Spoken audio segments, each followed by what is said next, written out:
Bonjour, on va corriger ensemble un exercice qui va te permettre de travailler la compétence 9, encadrer une fraction. Alors, on te demande d'encadrer chaque fraction par deux entiers consécutifs. Des entiers consécutifs, ça veut dire des entiers qui se suivent. Par exemple, 2 et 3, 3 et 4, 4 et 5. Alors, la méthode va être la même à peu près tout le temps. On va devoir faire une division euclidienne et en déduire le résultat. Alors, par exemple, pour encadrer 35 sur 10, en question 1, on va d'abord faire la division de 35 par 10. Donc combien de fois on peut faire entrer 10 dans 35? 3 fois. 3 fois 10, 30. Il va nous rester 5. Voilà. Alors quand tu as fait cette division euclidienne, je vais te donner une petite méthode pour trouver le résultat. Ça veut dire que la fraction que tu étudies, 35 dixièmes, elle est comprise entre... Alors là, tu vas prendre le résultat que tu as trouvé ici, 3, tu vas le mettre là. Et pour trouver l'entier consécutif, tu fais juste plus 1, 4. Voilà. Ça veut dire que 35 dixièmes est encadré par 3 et 4. On continue. Là, on veut encadrer 3 septièmes. Alors là, on va le faire de deux façons différentes. Tu peux remarquer que 3 septièmes, c'est une fraction qui est inférieure à 1, parce que 3 est plus petit que 7. Donc ça veut forcément dire qu'elle est comprise entre 0 et 1. Alors, on va le faire aussi par division euclidienne.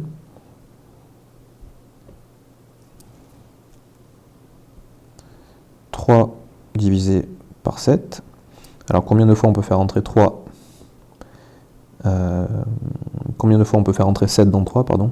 0 fois. 0 fois 7, 0, et il nous reste 3. Si on applique la méthode en rouge juste au-dessus, ça nous fait 3 septièmes comprise entre ce 0 qu'on met là, et ici on fait plus 1, donc 1. On retrouve bien ce qu'on avait dit. On continue. Alors 7 tiers. Il faut faire attention ici. Donc on va faire par division euclidienne, mais il faut faire attention.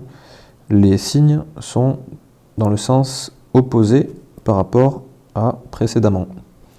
Donc là, on avait des signes qui pointaient vers la valeur la plus petite à gauche. Et là, la valeur la plus petite est à droite. Donc elle va être ici. Attention, les flèches pointent toujours vers la valeur la plus petite. Alors.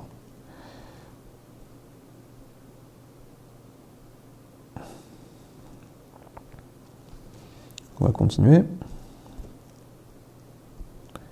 7 divisé par 3. Dans 7, on peut faire entrer 2 fois 3, ça nous fait 6, et il nous reste 1. Donc ça veut dire que 7 tiers, on va mettre ce 2 ici, pardon. Hop. On va mettre ce 2 ici, et on va trouver 3 ici. Alors attention, là avec cette méthode, on a plutôt les signes, les flèches qui pointent vers la gauche. Donc toi, si tu veux bien répondre à la question, il faut les remettre dans le bon sens par rapport à ce qu'on te demande. Donc il faut que tu fasses attention. Ici, si tu changes le sens des signes, ben, le 2 et le 3, ils vont suivre. C'est-à-dire que tu as le 3 qui va venir ici, et le 2 ici. Voilà.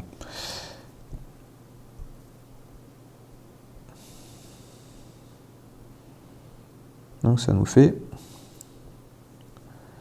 3 et 2. Alors 45 huitièmes. Alors je vais me mettre en dessous, ce sera plus pratique.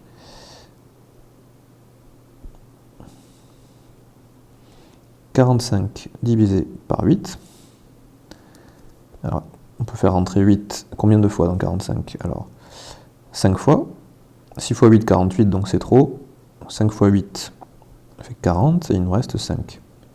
Ça veut dire que 45 sur 8, tu commences à comprendre, c'est compris entre 5 qu'on met ici, et 5 plus 1, c'est-à-dire 6.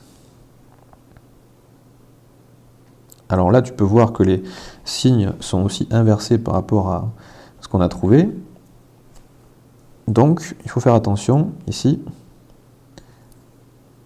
Si tu veux changer le sens des signes, il faut aussi inverser les valeurs. Alors, il faut toujours que la valeur la plus petite, donc ici 5, elle soit du côté pointu.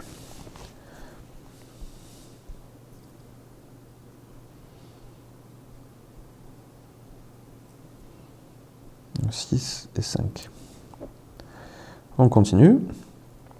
Alors, question 5. On va effacer ici. Question 5. Alors là, 1 demi, on a le numérateur qui est inférieur au dénominateur. Donc ça veut dire que tu as 1 demi qui est plus petite que 1. Donc ça veut dire qu'elle est comprise entre 0 et 1. Alors tu peux t'entraîner à le faire aussi par division euclidienne, si tu veux. Mais bon, là c'est quand même assez rapide comme ça, et c'est quand même assez clair.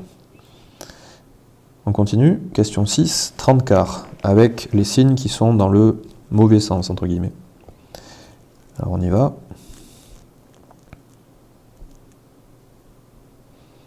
« 30 divisé par 4. On peut faire entrer 4 7 fois, ça nous fait 28. Il nous reste 2. Ça veut dire que 30 quarts est comprise entre 7 et 8. Et on inverse. Donc on change le sens des signes et on inverse le 7 et le 8. 8 et 7. On continue. Question 7. 106 divisé par 5. Donc là, on voit qu'on peut s'arrêter à 10. Parce que dans 10, on peut faire entrer 5 deux fois déjà. 2 fois 5, 10. Il nous reste 0. On abaisse le 6. Dans 6, combien de fois 5? Une fois. Ça nous fait 5. Et il nous reste 1. Ici, ça veut dire donc que 106 sur 5 est comprise entre 21 et 22.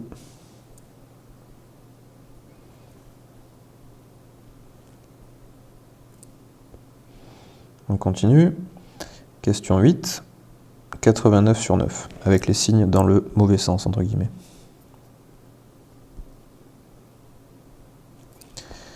« 89 divisé par 9.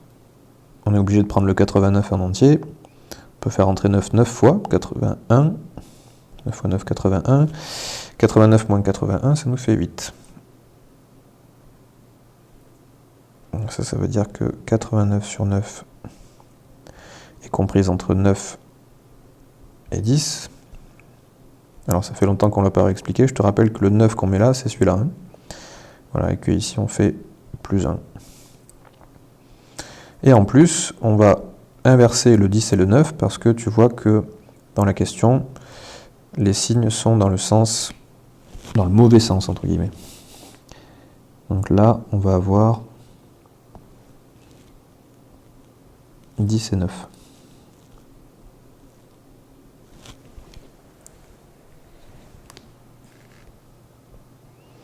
Voilà, la correction est terminée. Je te remercie de ton attention. On a donc travaillé la compétence encadrer une fraction. Je t'invite à refaire cet exercice le nombre de fois qu'il faudra pour que tu te sentes à l'aise. Et quand ce sera le cas, je t'invite à passer à la compétence 10. Je te remercie et à bientôt sur unexo.fr.